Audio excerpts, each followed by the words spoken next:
नमस्कार व्यूअर्स, मैं हूं अमीश देवगन और हम इस समय ग्राउंड जीरो पे मौजूद हैं और मेरे साथ मौजूद हैं केंद्रीय मंत्री हरदीप पुरी। क्योंकि पूरा शासन प्रशासन भारतीय जनता पार्टी इस समय ग्राउंड जीरो पे मौजूद है नरेंद्र मोदी को तीसरी बार प्रधानमंत्री बनाने के लिए, और हम मौजूद हैं कर्तव्य पथ के ऊपर।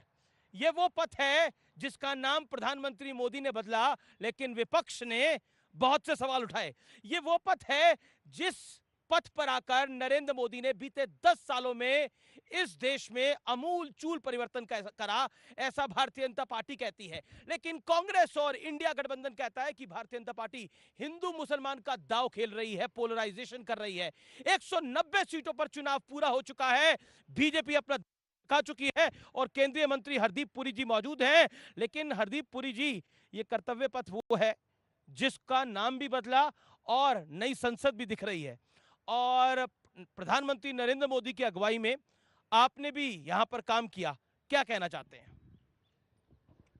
देखिए, 2014 से पहले मैं आपको बताना चाहता हूं, आज से 50 वर्ष पहले, almost 50 years to the day, मैंने इसको राजपथ कहते थे, आज इसको कर्तव्य पथ कहते हैं।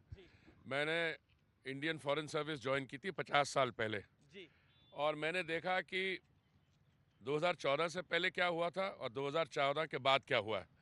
ये जो आप कर्तव्य पथ शानदार देख रहे हैं, नई पार्लियामेंट बिल्डिंग देख रहे हैं, अभी नई सेंट्रल सेक्रेटेरिएट की बिल्डिंग्स आएंगी, एटसेट्रा। ये जो विकास का कार्य हुआ है, सिर्फ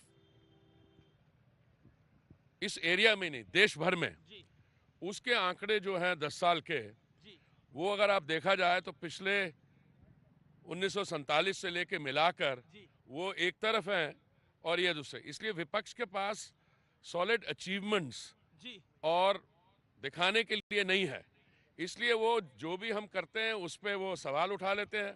और मंच तैयार है। जैसे मैंने पहले सवाल पूछा, 190 सीटों का चुनाव पूरा हो गया है, लेकिन यहां से स्थिति क्या दिखती है? क्योंकि विपक्ष कह रहा है कि पहला दौर बहुत कमजोर गया है भारतीय जनता पार्टी का, ऐसी परसेप्शन बनाई जा रही है। देखिए,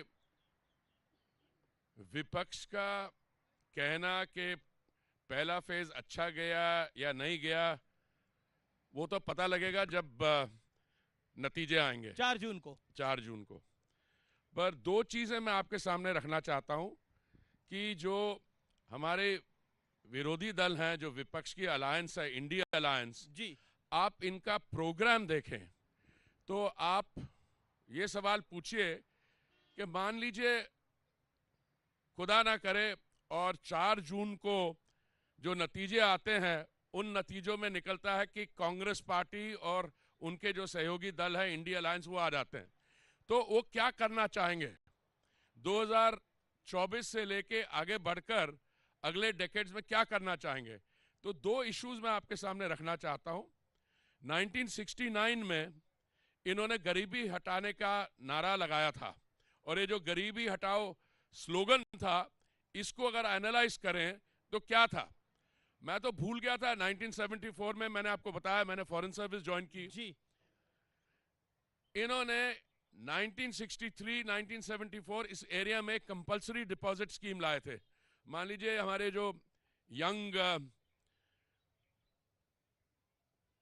एंटरप्रेन्योर्स हैं, स्टूडेंट्स हैं, इनमें से कुछ फर्स्ट टाइम वोटर्स हैं, जो भी उनके पास अगर डिपॉजिट है, जो भी पैसा है, उन्होंने कहा 18% इसको 5 साल के लिए फिक्स डिपॉजिट में रखिए। लेकिन एक सवाल मेरा ये है कि आपके पास कोई खटाखट वाली स्कीम नहीं है जो महंगाई कम कर दे? तो राहुल गांधी जी के पास है। पहले तो ये बताइए कि आप रियल वर्ल्ड में रहते हैं या कि मेक बिलीव वर्ल्ड में रहते हैं? दुनिया भर में रहते हैं हम लोग सब।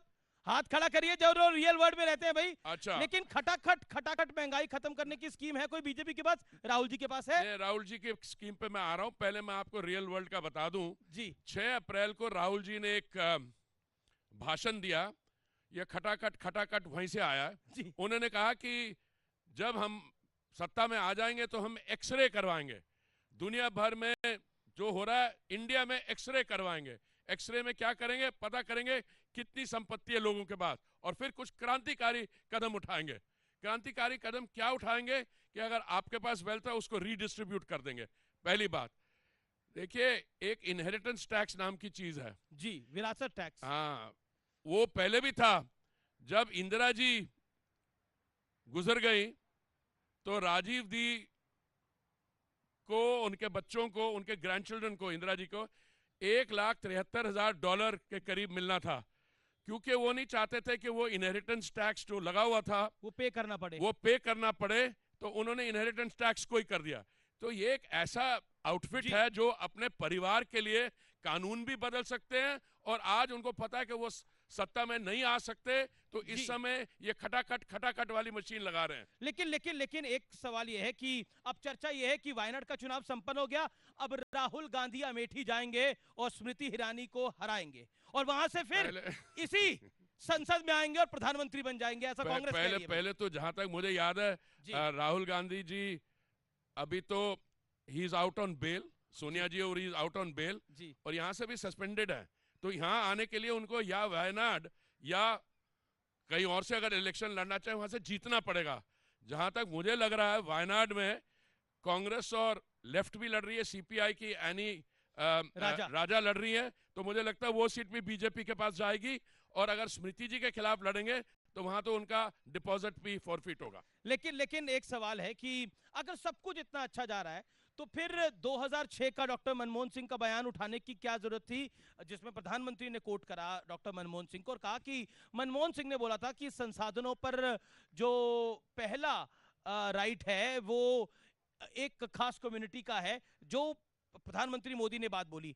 जेपी नड्डा ने भी आज 2009 के वीडियो को डॉक्टर मनमोहन सिंह के कोट किया। क्या आपको लगता है जो बीजेपी आरोप लगा रही है, अगर कांग्रेस शासन में आएगा तो OBC SC ST, India alliance अगर शासन में आएगा तो ओबीसी एसटी एससी इनका आरक्षण समाप्त कर देगा और मुस्लिम्स को देने जा रहा है, ऐसा आरोप बीजेपी लगा रही है। देखिए, पहले बात तो कांग्रेस अगर पावर में आएगी, ऑफिस में आएगी, तो मेरे हिसाब से तो इम्पॉसिबिलिटी है। इनकी पिछली बारी कोई 40-42 सीटें थी, 52 थी सर, 52। अच्छा, इस साल 40-42 ही आएंगी। तो इसलिए मैं ये आपको ये कह रहा हूं कि ये हम ऐसी बात नहीं करें। पहले हमने ये मुद्दा नहीं उठाया, मैं आपको ये बताना चाहता हूं। हमने बात इसलिए की क्योंकि ये हमारे जो युवा नेता हैं लोकप्रिय राहुल गांधी जी, इन्होंने मुद्दे उठाए, उससे ये मुद्दे उठे। अच्छा, युवा मानते हैं आप अभी भी? नहीं, युवा की परिभाषा क्या है? अब मेरी 72 साल उम्र है, मैं भी अपने आप को यंग फील करता हूं। So age is only a state of mind, पर इसकी भी उम्र कुछ 50 होगी कि नहीं? 50 तो प्लस ही है। तो पर ये तो अभी रीलॉन्च हो रहे हैं ना, तो ये नदर फॉर्म ऑफ यूथ में रीलॉन्च हो रहे हैं जी। नहीं, मैं आपको बताना चाहता हूं डॉक्टर मनमोहन सिंह ने क्या कहा था और कब कहा था, और एक बार नहीं कई बार कहा था। उन्होंने ये कहा था जब वो प्रधानमंत्री थे, that the minorities, particularly the Muslim minority, has the first right on the nation's resources. ये उन्होंने कहा था, ये उन्होंने कभी डिनाई नहीं किया। और उसके बाद इनमें से कई लोगों ने कहा कि जो ओबीसीज को कंसेशन या रिजर्वेशन जो भी आप कहें, वो वहां से लेके उस पर्टिकुलर कम्युनिटी में देने चाहिए। मैं उस चीज के साथ लड़ नहीं रहा, वो तो उन्होंने कहा था, उस समय भी हमें ज्ञान था इसके बारे। आज उसकी क्या इंप्लीकेशन है? आज उसकी इंप्लीकेशन ये है कि जब राहुल जी ने ये स्टेटमेंट की कि मैं एक्सरे करवाऊंगा, खटाखट गरीबी कम करूंगा, तो उस गरीबी कम करने के कॉन्टेक्स्ट में उन्होंने ये कहा है कि अगर आपके पास से 1500 रुपए है तो मैं बांट दूंगा 10 लोगों के बीच में। तो ये हुआ है, और उसमें फर्स्ट राइट वो किसी माइनॉरिटी कम्युनिटी को देंगे। लेकिन एक सवाल खड़ा हो रहा है, प्रधानमंत्री की इलेक्शन कमीशन में शिकायत भी हुई है, नोटिस भी हुआ है, एक विपक्ष की ओर से ये बात है, और ये बात ये है कि हिंदू मुसलमान करने का चुनाव को प्रयास है, पोलराइज करने का प्रयास है। देखिए, हमारी तरफ से कोई पोलराइजेशन नहीं करने का प्रयास है, और ना ही हम कर रहे हैं। करते ये खुद हैं, जब हम उनको पॉइंट आउट करते हैं उनकी फॉल्ट लाइन में कि आपने ये कहा, उस समय ये आके कहते हैं ये तो पोलराइज कर रहे हैं। लेकिन एक प्रश्न और है, ईवीएम को लेकर बड़े सारे सवाल उठते हैं। वो तो सुप्रीम कोर्ट का निर्णय मिल गया, ऑनरेबल सुप्रीम कोर्ट ने फैसला दिया, मिल गया। देखिए क्या करते हैं। अच्छा, ईवीएम, आप में से फर्स्ट टाइम वोटर्स कितने हैं? ये बहुत सारे हैं जी, बहुत सारे। देखिए, आप जब भी वोट डालने जाएंगे, आप इस सवाल को ले चलना। क्यों? क्योंकि जब भी कांग्रेस पार्टी किसी राज्य में चुनाव जीतती है, आप देखिए ईवीएम्स कब इंट्रोड्यूस हुए, कभी वो ईवीएम के बारे में बात नहीं करती। पर जब भी वो चुनाव हारती है तो वो कहती है कि ईवीएम फॉल्टी है। Now EVM can either be faulty और इट कैन बी राइट, पर ये नहीं, it can not be dependent on कि कांग्रेस पार्टी जीती तो ईवीएम ठीक हो गया। बीजेपी चुनाव से पहले बोल रही थी अब की बार 400 बार, लेकिन जब पहला चरण का चुनाव हो गया उसके बाद बीजेपी की तरफ से ऐसी रैली, ऐसी कोई बयान नहीं आया, तो क्या बीजेपी घबरा गई है पहले चरण? घबरा गई है। और क्या सवाल है आपका? मेरा सवाल है कि बीजेपी के पास कैसी वॉशिंग मशीन है कि जो भी इनमें जाता है वो साफ सुथरा हो जाता है, जैसे अजीत पवार जी है ना, हेमंत बिस्वा जी, वो सब। बढ़िया सवाल। सर बीजेपी अहम मुद्दों को पे चुनाव क्यों नहीं लड़ रही, मुद्दों को भटका क्यों रही है? पहला सवाल आपका क्या था कि बीजेपी क्या फर्स्ट राउंड के अंदर क्या है, क्या बीजेपी की सीटें कम आ रही हैं? नहीं, कम नहीं आ रही। मैं आपको जरा थोड़ा सा इसका एक्सप्लेनेशन दे दूं जी। पिछले चुनाव में 2019 के चुनाव में हमारे 303 सीट थी। अगर उसमें 10% हमारी ज्यादा आती है तो 330 हो जाती है, 15% ज्यादा आती है तो 345 हो जाती है, और हमारे जो एलाइज हैं एनडीए के उनके 30-40 भी हो जाते हैं, हम 370-380 हो जाते हैं। 400 एक सेंटिमेंट है। अगर आपको 380 जीतनी है तो आप ये नहीं कहेंगे 350। अगर आपको 380, अब जैसे मेरी डॉटर्स कहती हैं कि जब मैं अपने आप को कहता हूं कि मैं इतने साल का हूं तो कहते हैं आप आधा, अगर 4 महीने रह ले तो आप 1 साल आगे कर लेते हो। तो मतलब आएंगे 380, बोल 400 रहे हैं? नहीं, मैं देखिए जब चुनाव शुरू होता है तो एक परसेप्शन सेटिंग होती है। उस समय हमने कहा इस बार 400 पार जी होगा, इसी बार 400 पार। बट पहले राउंड के बाद हमने जो देखा है और आज सेकंड राउंड के बाद मुझे लगता है हम उसी फिगर पे जा रहे हैं, पर वो 400 होगा या 380 होगा वो तो नतीजे बताएंगे। लेकिन एक सवाल और आया कि बीजेपी के पास ऐसी कौन सी वॉशिंग मशीन है जो खटाखट सफाई करके दे देती है? ऐसा है, ऐसी कुछ है तो बताइए, ये लोग भी इस्तेमाल करें उसका। नहीं, आपने तो अभी, आपको तो वॉशिंग की जरूरत ही नहीं है।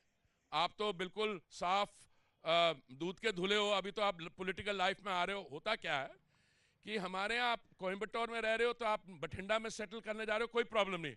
आज आप एक पार्टी में हो, आप दूसरी पार्टी में जा रहे हो, कोई बात नहीं। हमारी एक कंडीशन होती है कि आप अगर भाजपा को ज्वाइन कर रहे हो, आपका जो आपकी विचारधारा है, नेशन फर्स्ट वैल्यू सिस्टम, अगर उसको मीट करते आ जाए। आप ये देखिए, वो कहते हैं जी ईडी के जो सारे केस, अरे भाई जो भी ईडी केसेस इन्वेस्टिगेट करती है उसमें सिर्फ 3% पॉलिटिकल है। आप मेरे को ये बताएं कौन सा आदमी, कौन सा पॉलिटिकल वर्कर किसी और पार्टी से आया हमारे बीच और उसकी व्हाइट वॉशिंग हो गई है? ऐसा नहीं होता। अगर केसेस हैं तो केसेस चलेंगे। लेकिन ये अजीत पवार आपको लगता है कि वो देश बनाने के लिए निकले हैं? अजीत पवार साहब, क्या आपको लगता है अशोक चव्हाण जो कि आदर्श कैंप के आरोपी थे वो देश बनाने के लिए निकले हैं? अब मैं आपसे ये सवाल पूछा, राहुल गांधी क्या देश बनाना चाहते हैं स्पेन में रह के? नहीं, ये क्या सवाल है?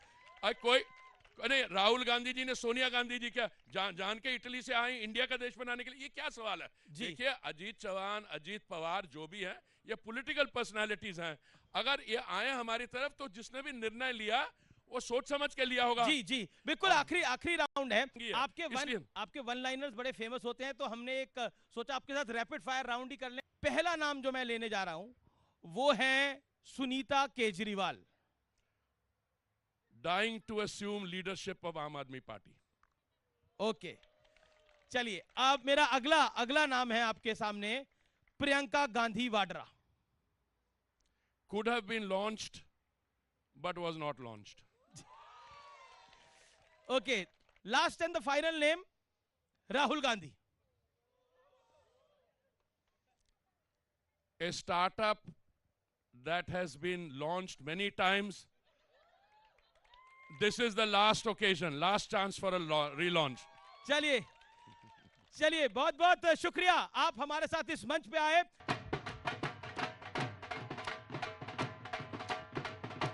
नमस्कार व्यूअर्स, मैं हूं अमीश देवगन और आप देख रहे हैं